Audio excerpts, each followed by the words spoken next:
du soleil, pas de soleil, pas de soleil, la-la-la.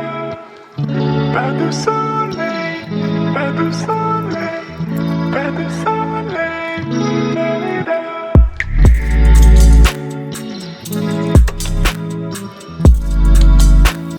Ciao a tutti, benvenuti in Appuntamento in Giardino. Credo che sia una delle poche volte che nel canale Appuntamento in Giardino ho creato un video in queste ore serali, quasi poco prima dell'arrivo della notte, e ci tenevo a portarvi a fare questo giro nel mio giardino per farvi vedere un po' i risultati di quello che è stato un periodo particolarmente caldo, una settimana di calore incredibile e quindi anche delle sfioriture, perché il caldo è stato veramente a volte anche insopportabile, temperature superiori anche ai 30 gradi che hanno un po' fatto soffrire anche e soprattutto le rose. Questa fioritura spettacolare delle rose che abbiamo visto in uno degli ultimi video del canale Appuntamento in Giardino. Abbiamo attraversato un periodo particolarmente caldo e particolarmente secco, quindi ho dovuto bagnare molto le piante, anche le rose, per permettergli di continuare a fiorire, perché altrimenti c'era proprio il rischio di un blocco, perché è veramente stato un qualcosa di non aspettato, questo calore incredibile che è arrivato. Però molte piante con questo calore si sono sviluppate e sono partite anche abbastanza bene. Qui possiamo vedere l'ortensia Annabelle che in queste giornate particolarmente calde sta tirando su i suoi fiori, che saranno di forma sferica e molto grandi, di colore bianco. E in più mi aspetto anche la fioritura della peroschia con dei fiori violetti, sempre per avere in giardino questo contrasto che a me piace tra il bianco e il viola. L'ho già detto in un video di Appuntamento in Giardino che il colore quest'anno del mio giardino è il viola. E in più mi aspetto anche, con queste giornate particolarmente calde, uno sviluppo e una fioritura poi anche dei gladioli, che in questo caso vicino alle Annabelle sono sempre di questo colore viola molto scuro. Adesso ci muoviamo un po' in giardino prima dell'arrivo appunto della notte e osserviamo un pochettino di piante e di fioritura che stanno arrivando e che purtroppo stanno andando via perché sono sfiorite.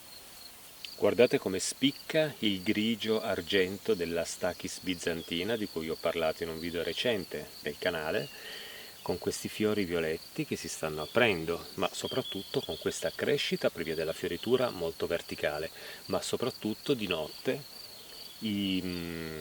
scusate, la sera, andando in giardino, osservando il giardino, queste macchie grigio argento molto chiare spiccano veramente tantissimo, si fanno veramente notare. Qui è veramente un qualcosa di quasi magico e fatato. Le rose qui in giardino stanno finendo la prima ondata di fiori, di produzione di fiori. Il caldo non ha aiutato assolutamente queste piante perché ha danneggiato parecchio. Diciamo che più che danneggiare ha indebolito abbastanza le mie rose perché non tutte sono riuscito a bagnarle. Qui nell'arco la Graham Thomas ha ancora delle fioriture che devono anche aprirsi, ma ha tantissimi fiori ormai andati che andrò adesso poi pian piano a ripulire, a tagliare scendendo di 2-3 intersezioni sul ramo per ottenere poi una nuova esplosione di fiori. Comunque la prima ondata di fiori nel mio giardino, la classica fioritura di maggio, qui in giardino adesso è andata, siamo a giugno e quindi aspettiamoci poi un ritorno di nuovo di fiori e di rose su queste piante meravigliose. Anche le altre rose, l'Andrella Notre continua a mantenere una fioritura abbastanza abbondante. La Uttersener Cluster Rose sono già intervenuto, ha dei boccioli, però sono già intervenuto con una sorta di pulizia.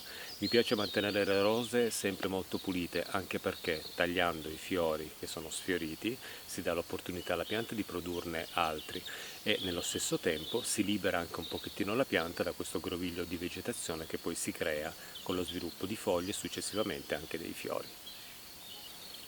Come potete vedere, la mia preoccupazione di non avere più tanto il banano qui in giardino perché c'era stato un danno per via del freddo particolarmente intenso di quest'anno, questa preoccupazione è andata un po' svanendo pian piano, perché in queste giornate caldissime guardate che cosa ha tirato fuori il mio banano.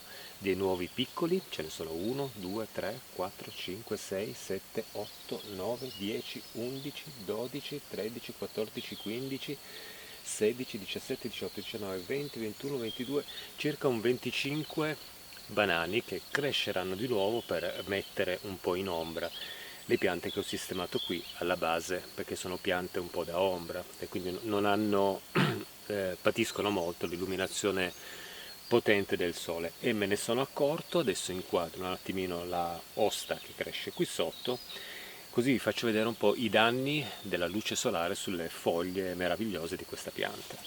Come potete vedere, questa è una osta molto bella perché ha delle foglie che hanno una sfumatura bluastra. Però il sole potente di questi giorni, queste giornate particolarmente calde, hanno bruciato non solo i fiori delle rose e di qualche altra pianta, ma anche le foglie di questa osta, perché hanno preso questa colorazione giallastra. Questo non è un problema della pianta, è proprio un problema di illuminazione. Le osta sono piante che gradiscono una semiombra, comunque un luogo fresco, e qui senza le foglie del banano, che quest'anno è un po' in ritardo sul suo sviluppo, e niente, ha lasciato questa pianta praticamente esposta al sole tutto il giorno, e i danni sulle foglie sono molto visibili. Questa è proprio una bruciatura da sole, infatti qui è tutto molto secco. Non vedo l'ora che questi banani crescano per produrre poi queste grosse foglie e per mettere queste piante in una condizione di non soffrire queste calure di questo periodo che in maniera molto anticipata è arrivato con prepotenza, creando non pochi problemi qui nel giardino.